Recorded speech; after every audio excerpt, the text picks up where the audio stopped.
जय भीम नम बुद्धाय। तुम्हाला बाजूचा व्हिडिओ दिसत असेल ना, तर जंतर मंतरवर सवर्ण आहे ना, सवर्ण मनुवादी काही भडवे लोक आंदोलन करू राहिले. कशासाठी? आरक्षण खतम करण्यासाठी. आरक्षण खतम करण्यासाठी आंदोलन चालू आहे दिल्लीच्या जंतर मंतरवर. आणि आपण काही भडवे महाराष्ट्रामध्ये वर्गीकरणाचं काम चालू आहे, आरक्षणाचं वर्गीकरण. तो विचार करा तुम्ही. सरकार म्हणते वर्गीकरण झालं पाहिजे, आणि काही सरकारमधले काही आरएसएसचे काही लोक मनुवादी काही भडवे लोक काय करू राहिले माहितीये काय? त्या दिल्लीच्या जंतर मंतरवर काय करू राहिले? आंदोलन करू राहिले. कायसाठी? आरक्षण हटाव म्हणून. जे एससी एसटी ओबीसी एनटीला आरक्षण दिलेलं आहे ना, ते सगळं आज खतम झालं पाहिजे. विचार करा. अबे नालायकांनो, ते करून राहिले ना भडवे काम, तसे तुम्ही पण करून राहिले महाराष्ट्रामध्ये. सरकारच्या म्हणण्यानुसार वर्गीकरण होऊन आलं ना, तर सरकारच्या म्हणण्यानुसार आरक्षणाचं आंदोलन होऊन राहिलं हटाव म्हणून दिल्लीच्या जंतर मंतरवर. शिजवर पाहूनच राहिले तुम्ही. हे आंदोलन चालू आहे. आंदोलन कुठं? दिल्लीच्या जंतर मंतरवर. अरे भयार गांडीचे आहे हो, सुधरा जरा. काय करून राहिले तुम्ही? ज्या बाबासाहेबांना सांगितलं होतं ते 13% आरक्षण, त्याचे तुकडे करून म्हणजे आरक्षण खतम करणं. ह्या सरकारच्या म्हणण्यानुसार करून राहिले ना तुम्ही. देवेंद्र फडणवीसनं म्हटलं होतं ना, सुप्रीम कोर्टाचा आदेश आहे, वर्गीकरण करावं लागते. आता त्याचेच काही लोक भांडगुळ लोक काय करू राहिले? सवर्ण मनुवादी काय करू राहिले? दिल्लीच्या जंतर मंतरवर आंदोलन करू राहिले आरक्षण हटाव म्हणून. विचार करा.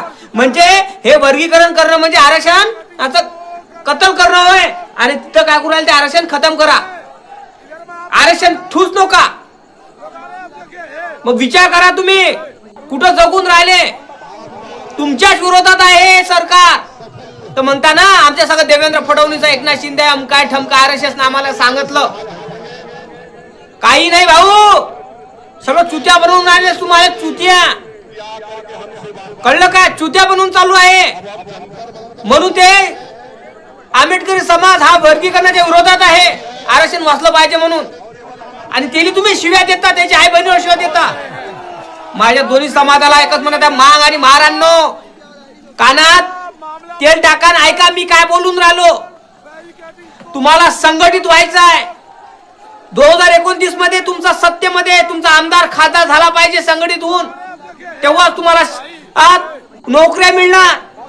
नोकऱ्या आपल्या काही बापाच्या नाही, लक्षात ठेवा. नोकऱ्या काही आपल्या बापाच्या नाही आहे. तुम्ही म्हणाल वर्गीकरण झालं ना आम्ही शिकलोय, तर काही फरक पडत नाही. शिकलेले हजार पडलेले गलीनं भीक मागून राहिले. त्यासाठी सत्ता महत्वाची आहे. सत्ता आणणं गरजेची आहे ह्या महाराष्ट्रात आणि या भारतात. तुमची सत्ता नाही आहे. का नाही सत्ता? कारण ह्याच कारणामुळं तुम्ही लाय चाटे आहात. जन बोललं त्याच्या मनानं ऐकता, त्याचा गु खाले जाता, त्याची लाय चाटा जाते, त्याचे पाय धुवाले जाता. ही सोच आहे तुमची. तुम्हाला 10 वेळा सांगून राहिलं दिल्लीच्या जंतर मंतरमध्ये आंदोलन चालू आहे आरक्षण हटाव म्हणून. आणि हा महाराष्ट्रात काय चालू आहे? आरक्षणाचं वर्गीकरण करा म्हणून. म्हणून ते जेबीवाले वाचवायला आले आहे. आरक्षण सांगून राहिले, दादा वेळा डोकं फोडफोड सांगून राहिले, पण नाही ऐकून राहिले. काही माता समाजले बांधून लोक 5-6 जण हे वर्गीकरण झालंच पाहिजे, वर्गीकरण झालंच पाहिजे. अबे हे वर्गीकरण झालं पाहिजे. आरक्षण राहील तेव्हाच ना वर्गीकरण होईल ना. आरक्षण राहील तेव्हाच वर्गीकरण होणार ना. जंतर मंतरवर आंदोलन चालू आहे वर्गीकरण म्हणजे आरक्षण खतम करण्यासाठी. ते आरक्षणच खतम झालं तर वर्गीकरण काय बाबा ठुलू देण घेतो देवेंद्र फडणवीस. तर देवेंद्र फडणवीसच्याच मनानं सगळं चालू आहे हे. आरक्षणचे मनुवादी काही भडवे लोक तिथं आंदोलन करू राहिले. आणि असे नाही, तिथं लाखोच्या जनसंख्येनं लोक आले तिथं, लाखोच्या. विचार करा तुम्ही या गोष्टीचा. अकलाय हो गेले का गु खाले अकला तुमच्या. कारण माझं एकच म्हणणं आहे, मांग आणि महारांना, तुम्हाला स्वतःच आरक्षण वाचवायचं असेल तर फूट पडू देऊ नका. एकामेकाला शिवीगाळ करू नका. त्याला समजून सांगा, एकामेकाला समजून सांगा की आपलं आरक्षण धोक्यात आहे आणि आरक्षणाचे वर्गीकरण करून काही फायदा नाही आहे. झालाही तर तुमच्या तोंडी येणार नाही आहे. त्याची सत्ता गरजेची आहे, सत्ता असणं गरजेची आहे महाराष्ट्रात.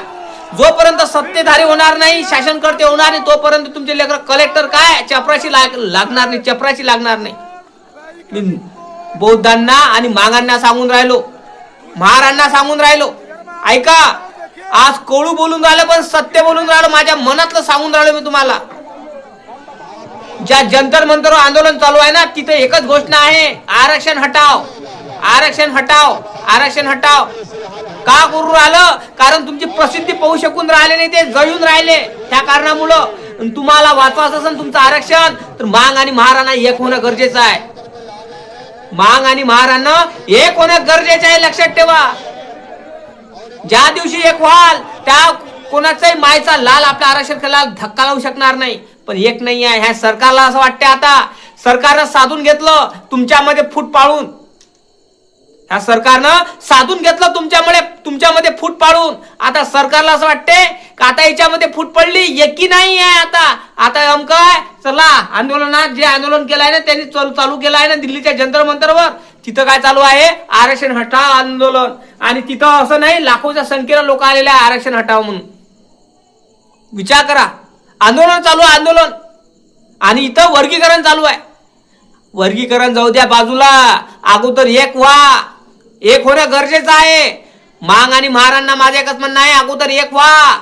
एकामेकाला ट्रोल करून काही कामाचं नाही. तुम्हाला फक्त एकामेकामध्ये दिलं हे करून झगडे लावण्याचा काळ आहे. देवेंद्र फडणवीसच्या सरकारनं आरक्षण दिलं घालून का फक्त तुम्ही लढत राहा, तिकडे आंदोलन करून ते आरक्षण खतम करून टाकन, बस झालं.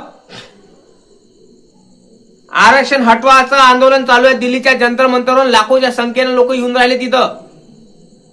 कळलं काय? वाचवायचं असेल आरक्षण तर तुम्हाला एकत्र येणं गरजेचं आहे. जोपर्यंत एकत्र येणार नाही तोपर्यंत तुम्हाला काही समजणार नाही. देवेंद्र फडणवीस दिलं तुमचं इकडे झगडे लावून, तुम्ही इकडे एकामेकाला बोलत राहा, एकामेकाला टॉर्चर करत राहा, एकामेकाला ट्रोल करत राहा, तिकडे मस्त ते आहे आरक्षण खतम करून टाकन. मग काय करा, बाबाच्या ठिल्लू देईन काय? अरे काय गांडीच्या हो, मी तुम्हाला 10 वेळा हेच सांगून राहिलो.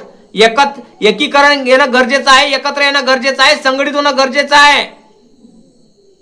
तो मातंग समाजाचा असो या महार समाजाचा असो, कोणी असो, त्यानं जसं पहिले गुन्हा गोविंदानं राहत होते तसं येणं गरजेचं आहे. आणि आता संघटित होणं गरजेचं आहे. एक होऊन स्वतःची सत्ता आणा हा महाराष्ट्रामध्ये, बहुजनाची सत्ता आणा ह्या महाराष्ट्रामध्ये, बहुजनाचा मुख्यमंत्री बनवा ह्या महाराष्ट्राचा, आमदार खासदार बनवा हा महाराष्ट्राचा, जेणेकरून तुमची मुलं लागणार. 100% गॅरंटी देतो, लागणार म्हणजे लागणार. का लागणार? कारण सत्तेधारी तुम्ही राहणार. तुमची मुलं कितीही अभ्यास करन, वर्गीकरण झाल्यावर कितीही अभ्यास करन, कलेक्टर होऊ शकत नाही. मी तुम्हाला आता सांगतो, तुमच्या जागा मनुवादी खाऊन राहिल्या, तुमच्या जागेवर मनुवादी काम करून राहिले, जॉब तुमच्या जागेवर बसलेले आहे, तुमच्या उरावर बसलेले आहे मनुवादी, आणि तुमच्या भरोशावर खाऊन राहिले. तिथं सर्टिफिकेट मध्ये कास्टमध्ये चेंजेस करून किती फ्रॉड कास्ट आहे आतापर्यंत सांगू शकत नाही तुम्हाला. आपल्या महाराष्ट्रामध्ये फ्रॉड कास्टवर लोक जॉब करून राहिले, नोकऱ्या विकून राहिले लाखानं, 5-5 लाखानं, 10-10 लाखानं. एससीच्या जागा निघतात ना, त्या जागा कोणी भरत नाही. तिकडे सवर्ण लोक काय करतात, त्या जागेवर तुमच्या जागेवर मस्त बसून नोकरीचा लाभ घेऊन राहिले, आणि त्या सर्टिफिकेट मध्ये एक कास्ट टाकून राहिले, डुप्लिकेट कास्ट सर्टिफिकेट बनवून. विचार करा, तोपर्यंत सत्ताधारी होणार नाही तोपर्यंत तुम्ही काहीच करू शकणार नाही. त्यासाठी सत्ता मोहत असणं गरजेचं आहे. बाबासाहेबांनी सांगून गेले, जा आपल्या भिंतीवर लिहून ठेवा, आम्हाला उद्याचे शासनकर्ते बनवायचे. बाबासाहेबांनी दिल्लीकडे बोट दाखवलेला आहे. का? कारण दिल्लीची सत्ता आपल्यापाशी असली पाहिजे, बाबासाहेबांचं म्हणतोय. बाबासाहेबांचं म्हणणं एकच आहे, दिल्लीची सत्ता आपल्यापाशी असली पाहिजे, बहुजनापाशी असली पाहिजे. बाबासाहेब सांगून गेले. आपण काय करू राहिलो? बाबासाहेब सांगितले, शिका, संघटित संघर्ष करा. शिकलो, भरपूर शिकलो आपण, पण संघटित झालो नाही, आणि ही संघटित होणार पण नाही. कारण संघटित होऊन पहिले होता आपला समाज, आता हा संघटित न झाला, आता तो विभागला गेलेला आहे वर्गीकरणाच्या मार्फत. ह्या सरकारनं दिले एकामेका भावामध्ये झगडे लावून दोन समाजामध्ये जातीमध्ये तेढ निर्माण दिलं करून, आणि एकामेकाला ट्रोल करू राहिलो. आपण काय करू राहिलो? एकामेकाला ट्रोल करू राहिलो. तो अमका शिव्या देऊन राहिला, तो टमक्या शिव्या देऊन राहिला, आणि त्या दिल्लीच्या जंतर मंतरवर आरक्षण हटाव म्हणून आंदोलन चालू आहे, आणि तुम्ही इकडे मोर्चे आंदोलन करू राहिले, इकडे आंदोलन करून राहिले, मोर्चे काढवायले, मस्त ते शो घेऊन राहिले, आणि तो तुम्हाला शिव्या देते. तो राजू थाटे तो मांगाला शिव्या देते, आणि तो मांग महाराला शिव्या देते. असंच चालू आहे, दुसरं काही चालू नाही. तो सचिन साठे महाराला बोलतो, राजू थाटे मांगाला बोलतो, बस दुसरं काही चालू नाही. हेच चालू आहे फक्त. आणि तुमच्यामध्ये दिली झगडे लावून एकामेकाला ट्रोल करून राहिलो आपण. तो म्हणते मै पळा, तो म्हणते मै पळा, तो म्हणते मै पळा, तो म्हणते मै पळा. हा सगळे आपल्या आपल्या परीनं बळी दाखवून राहिले. आणि त्या दिल्लीच्या जंतर मंतर मध्ये आंदोलन चालू आहे आरक्षण हटाव म्हणून. विचार करा तुम्ही या गोष्टी. लाखोच्या संख्येने लोक येऊन आले तिथं. हा काय करून राहिले तुम्ही? काय करून राहिले? तुम्हाला हे समजून राहिलं काय? तर हा व्हिडिओ जास्तीत शेअर झाला पाहिजे, लाईक आणि चॅनल सबस्क्राईब झाला पाहिजे. हात ओढून विनंती करतो दादा, मातंग भावा, बौद्ध भावा, हात पाय पडतो तुला तुझे आरक्षण वाचवायचं असेल तर संघटित होणं गरजेचं आहे. नाही तर भाऊ झालं हाती आपल्या धतुऱ्या भेटणारच आहे देवेंद्र फडणवीसचा.